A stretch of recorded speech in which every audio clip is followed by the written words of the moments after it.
Beautiful people, it's me, Pamela, on my YouTube. Cho, no, what's the tea? Siyahlaziya. Guys, let's just unpack since uGwabini started testifying, they're giving evidence. Hey, zishaqisa umzimba izinto ayishoyo. Yo, you're saying the same thing, Guti. They were actually forced to agree ukuthi they actually did a life sentence. Umntanazi bazibayenze. And yena is just tired of the lies. And they were moved there, shepherd, trapad, beshawa for nothing. And exactly how accused number 1 and 2 is saying. And uShawelane, he must actually implicate accused number 1 and 2, umuzi kakhulelwa spear, inobongani intanzi, athi yebo bakwenza. Naye ke basebemfaka lapho bethi kwasawe nokwenza. Cabanga lo muntu has been shepherded and trapad. I mean, I was just gonna open a case if I was him, like uZungu, at the police station for Ukinindo. Oi, and his entourage Mukhano. I'm just like, no, you must just open the case. Angabayeki. The problem with these things, don't leave them. Hey guys, there's a call. Uguti i-case kaSenzomei ibe, or it must actually go to Madlanga. But I'm just like, when guys, because manje seku-December already sekuzobhala kunini 11 years on. Sibhizi neke-case eyodwa, i-case eyodwa ibonayo nje ukuthi this is hogwash, dlala bangabantu. Udlaliwe actually with the mayors. They are the worst actually bona that have gone through the most la. They don't deserve this. Ugubon, they deserve answers abantu bakameyo. Kubiza ukudlalwa ngathi nangubaloyi. Ubaloyi kahle hle fanele kufike amaphoyisa there at court while umnisi is still talking. Bamthatha ubaloyi. Actually bathatha no rat and arrest them. Because honestly, bakhona abantu abanje, you still continue to think uGwabini is gonna be playing with you. And uGwabini is like, these people are lying. Uzungu came here to lie, constable. And bayazana labantu yamazi uZungu. I'm just like, what's going on? It was the beef here. Uzungu oyine beef, mhlambe. Na some people basemakhaya. And manje ubaba kuyasho ukuthi mina ngixakalo ngoba phela akakhululanga amahlabathini lo akhulula kaNongoma ngama wakhe. What is the problem that he has with uSibiya benontanzi? Ungena phela life yabo. Ukuyibona le nto le. No, those people they must just be acquitted and be released.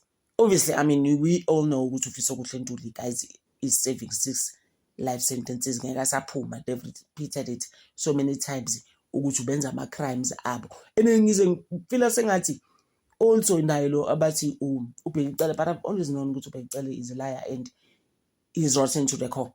Lo ababa lo nangu Matlala is busy exposing him there. Kuthi lo muntu ngamneka 500,000 lo.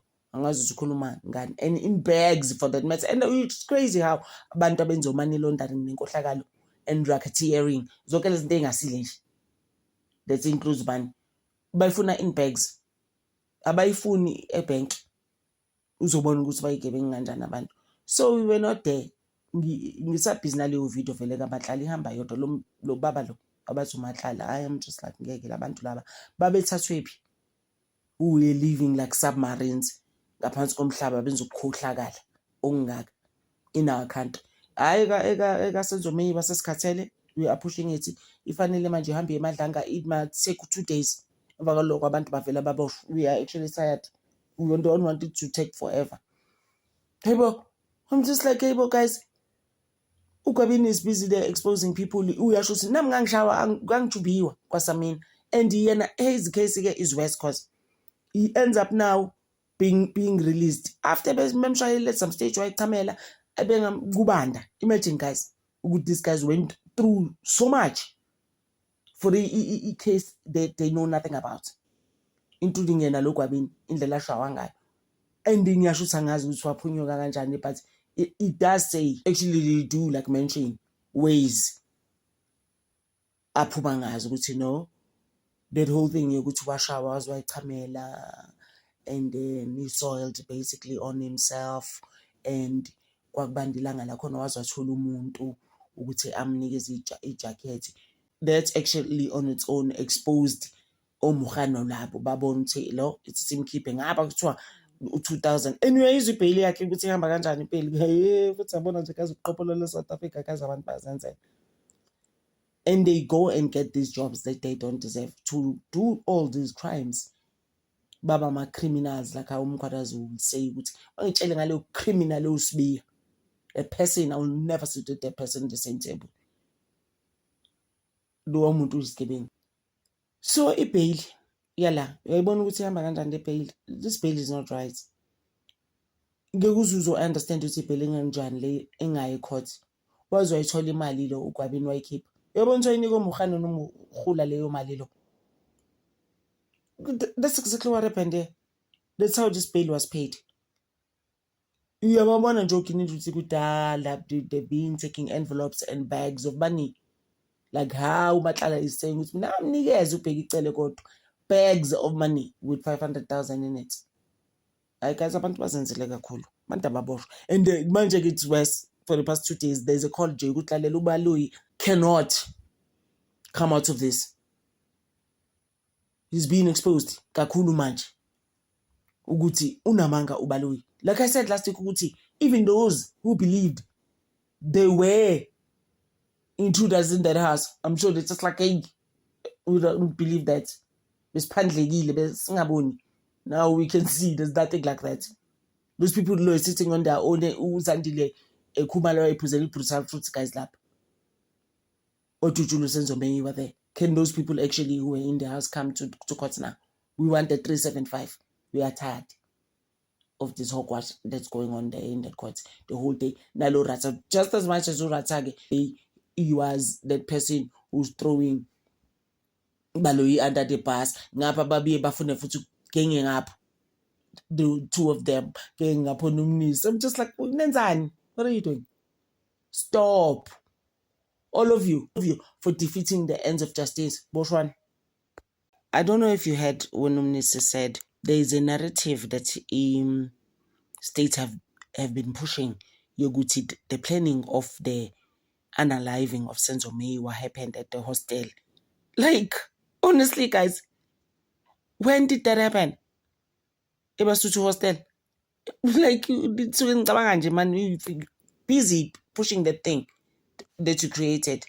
And the script that was written by Uprikatia Kinindi, now and then is distances himself from it. And then also Betty. No, actually, Futsang Bienga Chiga, Ukeli is the mastermind. Hi guys, ngeke uGinindi ababoshwe. Orabaye Madlanga, and the Madlanga needs to know what we're gonna need to utshele kahle ukuthi ufike kanjani from 375 the people that were in the house to 636. Fanele nje Madlanga break that down for us. Asichazele uGinindi. Simbone futhi Madlanga asifuna uGinindi ukuthi asuse ubuso bakhe, asuse le Robocop situation, that rubbish that he was wearing, this mask. He must take it out. And the vele kwathiwa actually he must, I did a video about it ukuthi vele he must take it out. Akufuneki, bathi akufuneki. Ngoba uneyindaba, uqabanisa abantu, ubophisa abantu abangenzile lutho, but ugqokana nama-mask wena. What gives you that right? I don't know. Kuthiwa nje unamanga uthi Gwabini amanga kaSizwe Zungu, guys, uConstable are beyond him. He's just like, I don't know this person. I haven't seen him since 1998. Uze wasumnisi ngicela ukuthi ukunikeze nje one reason othi unamanga ngayo. Sizobona eyisithuthi pending on the first one. I was just like, what's it lona? Yabona ngendlela lamanga ngayo. Guys, ngamgcina ngo-1998 thushu umuntu in 2017 from out of nowhere. Hi guys, ngeke wababoshwa man day namntana. Big ups to Umnisi, guys, for bringing these witnesses that I wasn't expecting, that are trashing the states and exposing the states like you've never seen before. Sakbonga Umnisi, the flowers this week, they go to you.